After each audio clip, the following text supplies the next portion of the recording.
नमस्कार। अनमोल साहित्य में आज आपके सामने प्रस्तुत है मुंशी प्रेमचंद्र जी की लिखी हुई श्रेष्ठ कहानियों की श्रृंखला में ज्योति। तो आइए कहानी शुरू करते हैं। विधवा हो जाने के बाद बूटी का स्वभाव बहुत कटु हो गया था। जब बहुत जी जलता तो अपने मृत पति को कोसती, आप तो जल्दी सिधार गए, मेरे लिए यह जंजाल छोड़ गए। अब इतनी जल्दी जाना था तो ब्याह न जाने किस लिए किया। घर में तो भूनी भांग भी नहीं, चले थे ब्याह करने। वह चाहती तो दूसरी सगाई कर लेती, अहीरों में तो इसका रिवाज है। देखने सुनने में भी बूढ़ी नहीं थी, दो एक आदमी तैयार भी थे। लेकिन बूटी पतिव्रता कहलाने के मुंह को न छोड़ सकी और यह सारा क्रोध उतरता था बड़े लड़के मोहन पर, जो अब 16 साल का था। सोहन अभी छोटा था और मैना लड़की थी। ये दोनों अभी किसी लायक न थे। अगर यह तीनों न होते तो बूटी को इतना कष्ट क्यों करना होता। जिसका थोड़ा सा काम कर देती वही रोटी कपड़ा दे देता, जब चाहती किसी के सिर बैठ जाती। अब अगर वह कहीं बैठ जाए तो लोग यही कहेंगे कि 3-3 बच्चों के होते हुए इसे यह क्या सूझी। मोहन भरसक उसका भार हल्का करने की चेष्टा करता। गायों भैंसों को सानी पानी देना, दूहना, मथना यह सब कर लेता, लेकिन बूटी का मुंह सीधा न होता था। वह रोज एक न एक खुच्चर निकालती रहती। अब तो मोहन ने भी उसकी घुड़कियों की परवाह करना छोड़ दिया था। पति उसके सिर गृहस्थी का यह भार पटक कर क्यों चला गया, उसे यह गीला था। बेचारी का सर्वनाश ही कर दिया। न खाने का सुख मिला, न पहनने ओढ़ने का। इस घर में क्या आई मानो भट्टी में पड़ गई। उसकी वैधव्य साधना और अतृप्त भोग लालसा में सदैव द्वंद्व सा मचा रहता था और उसकी जलन में उसके हृदय की सारी मृदुता जलकर भस्म हो गई थी। पति के पीछे और कुछ नहीं तो बूटी के पास 400-500 के गहने थे, लेकिन एक एक करके सब उसके हाथ से निकल गए। उसी मोहल्ले में, उसकी बिरादरी में और कितनी ही औरतें थीं जो उसकी जेठी होने पर भी गहने झमकाकर, आँखों में काजल लगाकर, मांग में सिंदूर की मोटी रेखा डालकर मानो उसे जलाया करती। इसलिए अब उनमें कोई विधवा हो जाता तो बूटी को खुशी होती और यह सारी जलन वह लड़कों पर निकालती, विशेषकर मोहन पर। वह शायद सारे संसार की स्त्रियों को अपने ही रूप में देखना चाहती थी। कुत्सा में उसे विशेष आनंद मिलता था। उसकी वंचित लालसा जल न पाकर ओस चाटने लेने में ही संतुष्ट होती थी। फिर यह कैसे संभव था कि वह मोहन के विषय में कुछ सुने और पेट में डाल ले। ज्यों ही मोहन संध्या के समय दूध बेचकर आया, बूटी ने कहा, देखती हूँ तू अब 60 बढ़ने पर उतारू हो गया है। मोहन ने प्रश्न भाव से देखा और बोला, कैसा सार, बात क्या है। तू रुपया से छिप छिप कर नहीं हंसता बोलता, उस पर कहता है कैसा सार। तुझे लाज नहीं आती। घर में पैसे पैसे की तंगी है और वहाँ उसके लिए पान लाए जाते हैं, कपड़े रंगाए जाते हैं। मोहन ने विद्रोह का भाव धारण किया। अगर उसने मुझसे 4 पैसे के पान मांगे तो क्या करता। कहता कि पैसे दे तो लाऊंगा। अपनी धोती रंगने को दी तो उसे रंगाई मांगता। बूटी ने कहा, मोहल्ले में एक तू ही तो धन्ना सेठ है, और किसी से उसने क्यों न कहा। मोहन ने कहा, यह तो वह ही जाने, मैं क्या बताऊं। बूटी, तुझे अब छल्ला बनने की सूझी है। घर में भी कभी 1 पैसे का पान लाया। यहाँ पान किसके लिए लाता। बूटी, क्या तेरे लिए घर में सब मर गए हैं। मोहन, मैं ना जानता था कि तुम पान खाना चाहती हो। बूटी, संसार में रुपया ही को तो पान खाने का जोग है।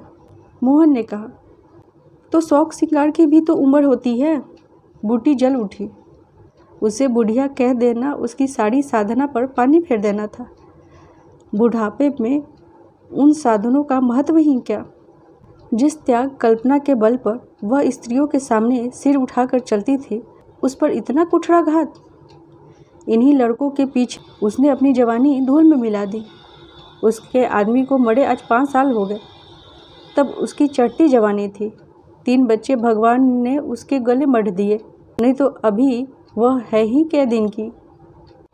चाहती तो आज वह भी ओठ लाल किए, पाँव में महावर लगाए, अनवट बिछुए पहने मटकती फिरती। यह सब कुछ उसने इन लड़कों के कारण ही त्याग दिया, और आज मोहन उसे बुढ़िया कहता है। रुपया को उसके सामने खड़ा कर दिया जाए तो चूहिया सी लगे, फिर भी वह जवान है और मैं बुढ़िया हूँ।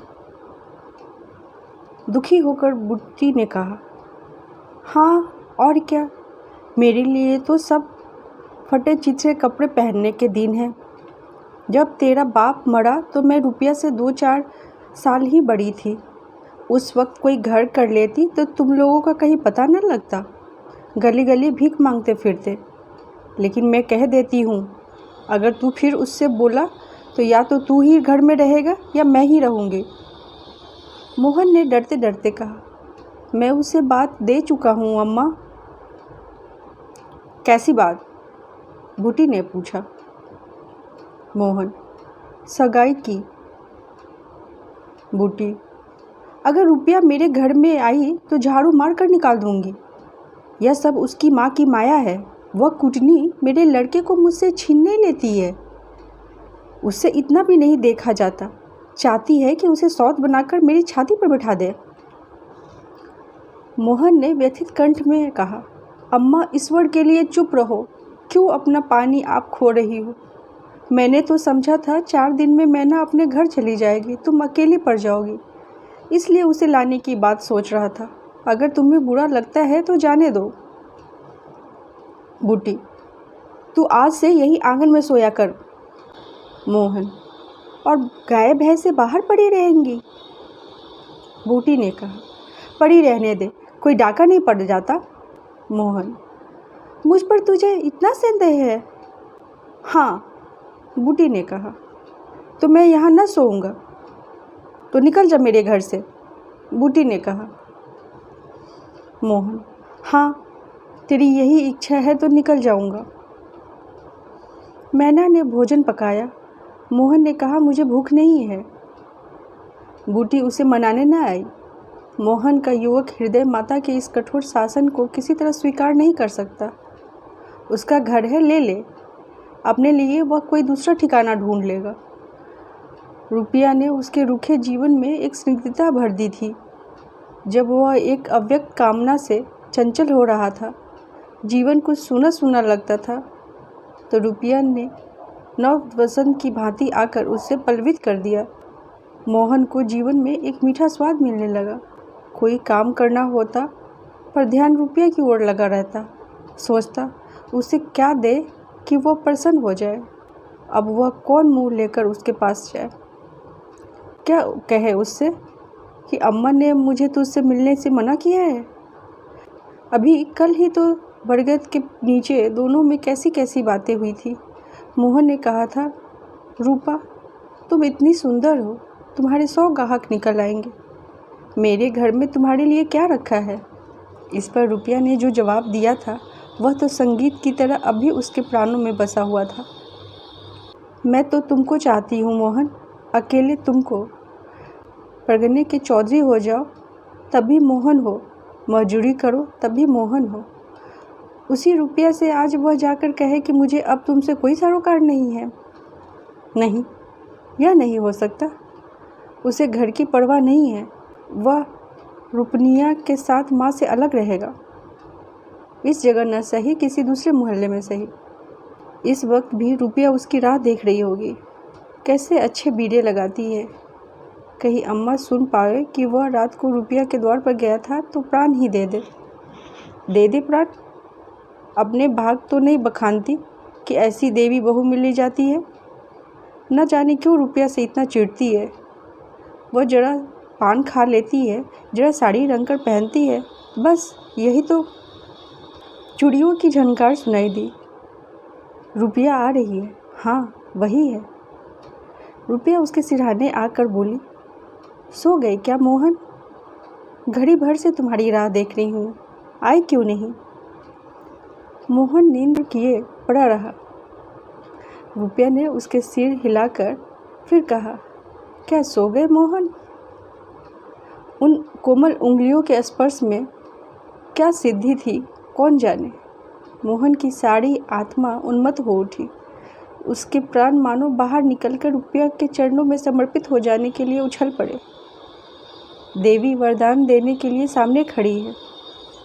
सारा विश्व जैसे नाच रहा है। उसे मालूम हुआ जैसे उसका शरीर लुप्त होता जा रहा है। केवल वह एक मधुर स्वर की भांति विश्व की गोद में चिपटा हुआ उसके साथ नृत्य कर रहा है। रुपया ने कहा, अभी से सो गए क्या जी? मोहन बोला, हाँ, जरा नींद आ गई थी रूपा। तुम इस वक्त क्या करने आई? कहीं अम्मा देख ले तो मुझे मार ही डाले। रूपा ने कहा, तुम आज आई क्यों नहीं? मोहन, आज अम्मा से लड़ाई हो गई। रुपया, क्या कहती थी? कहती थी रुपया से बोलेगा तो मैं प्राण दे दूंगी।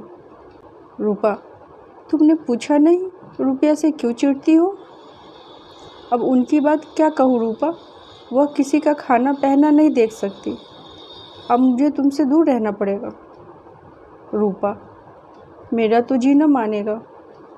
मोहन, ऐसी बात करोगी तो मैं तुम्हें लेकर भाग जाऊंगा। रूपा, तुम मेरे पास एक बार रोज आया करो बस, और कुछ नहीं चाहती। और अम्मा जो बिगड़ेंगी?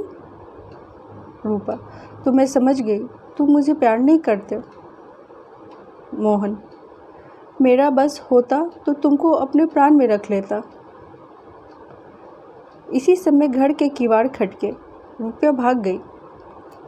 मोहन दूसरे दिन सवेरे सोकर उठा तो उसके हृदय में आनंद का सागर सा भरा हुआ था। वह सोहन को बराबर डांटता रहा। सोहन आलसी था, घर के काम धंधे में जी न लगता था। मोहन को देखते ही वह साबुन छिपाकर भाग जाने का अवसर खोजने लगा। मोहन ने मुस्कुरा कर कहा, धोती बहुत मैली हो गई है सोहन, धोबी को क्यों नहीं दे देते? सोहन को इन शब्दों में स्नेह की गंध आई। उसने कहा, धोबिन पैसे मांगती है। मोहन, तो पैसे अम्मा से क्यों नहीं मांग लेते? सोहन, अम्मा कौन से पैसे दिए देती है, तो मुझसे ले लो। यह कहकर उसने एक चवन्नी उसकी ओर फेंक दी। सोहन प्रसन्न हो गया। भाई और माता दोनों ही उसे धिक्कारते रहते थे।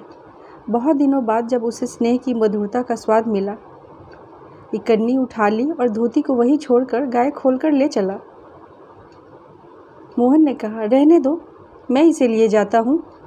सोहन ने पगैया मोहन को देखकर फिर पूछा, तुम्हारे लिए चिल्लम रख लाऊं? जीवन में आज पहली बार सोहन ने भाई के प्रति ऐसा सद्भाव प्रकट किया था। इसमें क्या रहस्य है यह मोहन की समझ में नहीं आया।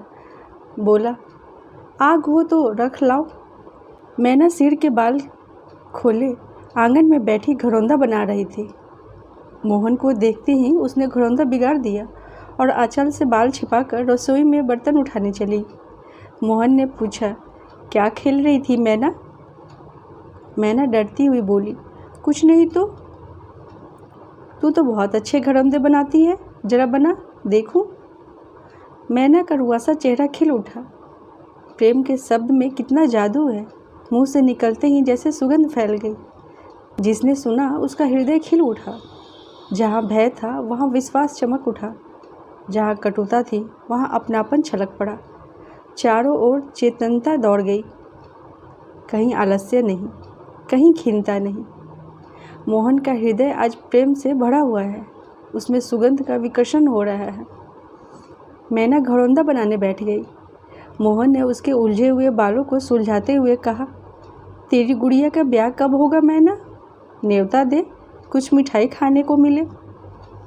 मैना का मन आकाश में उड़ने लगा। जब भैया पानी मांगे तो वह लोटे को राख से खूब चमका कर पानी ले जाएगी। मैना ने कहा, अम्मा पैसे नहीं देती, गुड्डा तो ठीक हो गया है, टीका कैसे भेजूं? मोहन ने कहा, कितने पैसे लेगी? 1 पैसे के बतासे लूँगी और 1 पैसे का रंग, जोड़े तो रंगे जाएंगे कि नहीं? मोहन, तो 2 पैसे से तेरा काम चल जाएगा। मैना, हाँ, 2 पैसे दे दो भैया, तो मेरी गुड़िया का ब्याह धूमधाम से हो जाए। मोहन ने 2 पैसे लेकर मैना को दिखाए। मैना लपकी। मोहन ने हाथ ऊपर उठाया। मैना ने हाथ पकड़कर नीचे खींचना शुरू किया। मोहन ने उसे गोद में उठा लिया।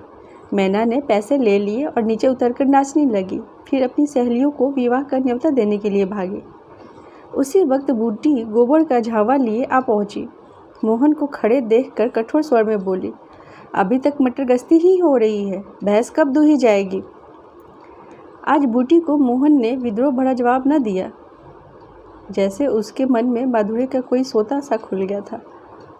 माता को गोबर का बोझ लिए देखकर उसने झावा उसके सिर से उतार लिया। बूटी ने कहा, रहने दे, जाकर भैंस दूँ, मैं तो गोबर लिए जाती हूँ। मोहन, तुम इतना भारी बोझ क्यों उठा लेती हो, मुझे क्यों नहीं बुला लेती। माता का हृदय वात्सल्य से गदगद हो उठा।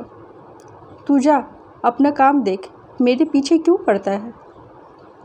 मोहन, गोबर निकालने का काम मेरा है। और दूध कौन दूहेगा, बूटी ने पूछा। वह भी मैं करूँगा, मोहन ने जवाब दिया। तू इतना बड़ा जोधा है कि सारे काम कर लेगा। जितना कहता हूँ उतना कर लूँगा, मोहन ने फिर जवाब दिया। बूटी, तो मैं क्या करूँगी। तुम लड़कों से काम लो, जो तुम्हारा धर्म है। मेरी सुनता है कोई, बूटी ने कहा। आज मोहन बाजार से दूध पहुँचा कर लौटा तो पान, कत्था, सुपारी, एक छोटा सा पानदान और थोड़ी सी मिठाई लाया। बूटी बिगड़ कर बोली, आज पैसे कहीं फालतू मिल गए थे क्या। इस तरह उड़ावेगा तो कै दिन निवाह होगा। मैंने तो 1 पैसा भी नहीं उड़ाया अम्मा। पहले मैं समझता था तुम पान खाती ही नहीं, तो अब मैं पान खाऊंगी। मोहन, हाँ और क्या, जिसके 2 जवान बेटे हो, क्या वो इतना शौक भी न करे। बूटी के सूखे कठोर हृदय में कहीं से कुछ हरियाली निकल आई। एक नन्ही सी कोपल थी, उसके अंदर कितना रस था। उसने मैना और सोहन को एक एक मिठाई दे दी और एक मोहन को देने लगी। मिठाई तो लड़कों के लिए लाया था अम्मा, मोहन ने कहा। और तू तो बूढ़ा हो गया है, क्यों। इन लड़कों के सामने तो बूढ़ा ही हूँ, लेकिन मेरे सामने तो लड़का ही है ना, बूटी ने कहा। मोहन ने मिठाई ले ली। मैना ने मिठाई पाते ही गप से मुंह में डाल ली थी। वह केवल मिठाई का स्वाद जीभ पर छोड़कर कब की गायब हो चुकी थी। मोहन को ललचाई आंखों से देखने लगी। मोहन ने आधा लड्डू तोड़कर मैना को दे दिया। एक मिठाई दोने में बची थी। बूटी ने उसे मोहन की तरफ बढ़ाकर कहा, लाया भी तो इतनी सी मिठाई, यह ले ले। मोहन ने आधी मिठाई मुंह में डालकर कहा, वह तुम्हारा हिस्सा है अम्मा।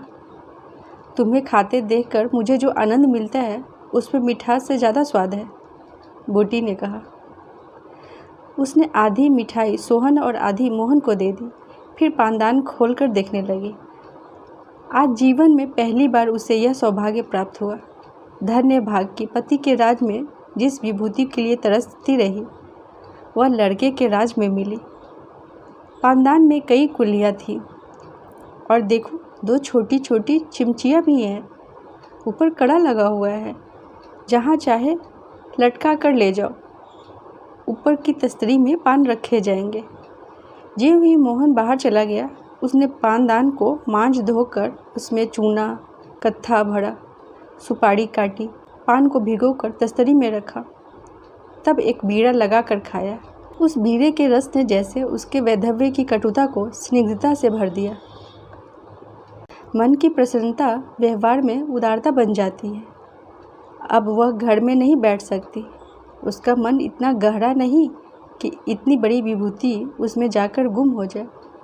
एक पुराना आईना पड़ा हुआ था। उसने उसमें मुंह देखा। ओठों पर लाली है। मुंह लाल करने के लिए उसने थोड़ी ही पान खाया है। धनिया ने आकर कहा, काकी तनिक रस्सी दे दो, मेरी रस्सी टूट गई है। कल बूटी ने साफ कह दिया होता, मेरी रस्सी गांव भर के लिए नहीं है, रस्सी टूट गई तो बनवा लो। लेकिन आज उसने धनिया को रस्सी निकालकर प्रसन्न मुख से दे दी। और सद्भाव से पूछा, लड़के के दस्त बंद हुए कि नहीं धनिया? धनिया ने उदास मन से कहा, नहीं काकी, आज तो दिन भर दस्त आए, जाने दांत आ रहे हैं। पानी भर ले तो चल जरा देखूं, दांत ही है कि कुछ और फसाद है, कहीं किसी की नज़र वजर तो नहीं लगी।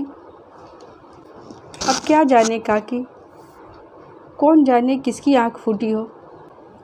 बूटी, झज्जर लड़कों को तो नज़र का बड़ा ही डर रहता है, जिसने चुमकार कर पुलाया झट उसकी गोदी में चला जाता है, ऐसा हंसता है कि तुमसे क्या कहूँ। धनिया ने कहा, बूटी, कभी कभी माँ की भी नज़र लग जाया करती है। ये नौज काकी, भला कोई अपने लड़के को नज़र लगाएगा? यही तो तू समझती नहीं, नज़र आप ही लग जाती है। धनिया पानी लेकर आई तो बूटी उसके साथ बच्चे को देखने चली। तू अकेली है, आजकल घर के काम धंधे में बड़ा अंडस होता होगा। धनिया ने कहा, नहीं काकी, रुपया आ जाती है, घर का कुछ काम कर देती है, नहीं तो अकेले तो मेरे मरण ही हो जाती। बूटी को आश्चर्य हुआ, रुपया को उसने केवल तितली समझ रखा था। रुपया?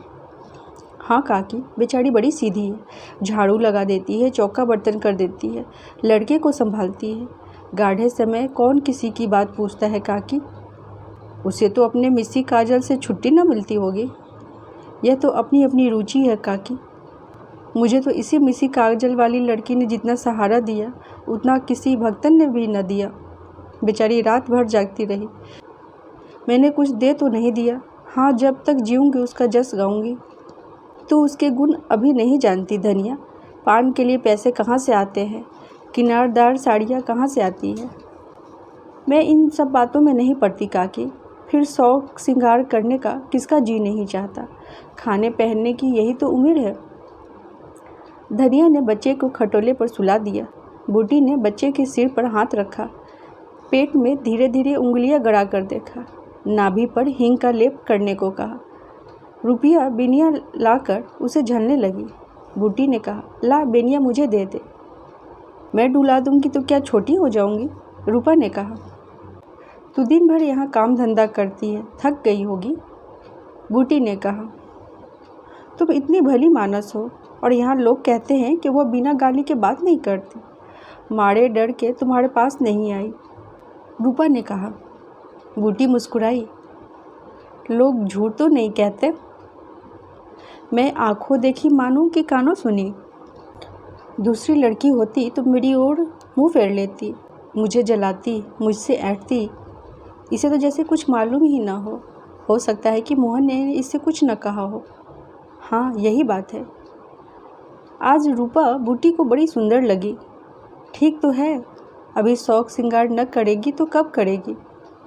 शौक श्रृंगार इसलिए बुरा लगता है कि ऐसे आदमी अपने भोग विलास में मस्त रहते हैं।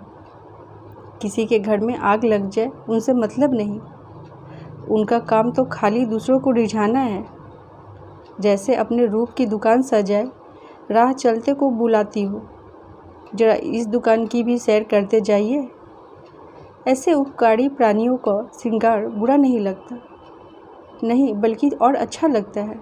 इससे मालूम होता है कि इसका रूप जितना सुंदर है उतना ही मन भी सुंदर है। फिर कौन नहीं चाहता कि लोग उनके रूप की बखान करें। किसे दूसरों की आंखों में छुप जाने की लालसा नहीं होती। बूटी का यौवन कब का विदा हो चुका, फिर भी यह लालसा उससे बनी हुई है। कोई उसे रस भरी आंखों से देख लेता है तो उसका मन कितना प्रसन्न हो जाता है, ज़मीन पर पाँव नहीं पड़ते। फिर रूपा तो अभी जवान है। उस दिन से रूपा प्रायः 2-1 बार नित्य बूटी के घर आती। बूटी ने मोहन से आग्रह करके उसके लिए अच्छी सी साड़ी मंगवा दी। अगर रूपा कभी बिना काजल लगाए या बेरंगी साड़ी पहने आ जाती तो बूटी कहती, बहू बेटियों का यह जोगिया भेष अच्छा नहीं लगता, यह भेष तो हम जैसी बूढ़ियों के लिए है। रूपा ने एक दिन कहा, तुम बूढ़ी कहाँ से हो गई अम्मा, लोगों का इशारा मिल जाए तो भौड़े की तरह तुम्हारे द्वार पर धरना देने लगे। बूटी ने मीठे तिरस्कार से कहा, चल मैं तेरी माँ की सौत बनकर जाऊंगी। रूपा, अम्मा तो बूढ़ी हो गई तो क्या, तेरे दादा तो अभी जवान है। रूपा, हाँ ऐसा, बड़ी अच्छी मिट्टी है उनकी। बूटी ने उसकी ओर रस भरी आंखों से देखकर पूछा, अच्छा बता, मोहन से तेरा ब्याह कर दूं? रूपा लजा गई, मुख पर गुलाब की आभा दौड़ गई। आज मोहन दूध बेचकर लौटा तो बूटी ने कहा, कुछ रुपये पैसे जुटा, मैं रूपा से तेरी बातचीत कर रही हूँ। धन्यवाद। अभी आप सुन रहे थे मुंशी प्रेमचंद्र जी की लिखी हुई बेहतरीन कहानी ज्योति। साथियों, कहानी पसंद आए तो वीडियो को लाइक और चैनल को सब्सक्राइब करना ना भूलें। साथ ही बेल आइकन भी ज़रूर दबा दें और अपने दोस्तों में ज़रूर शेयर करें।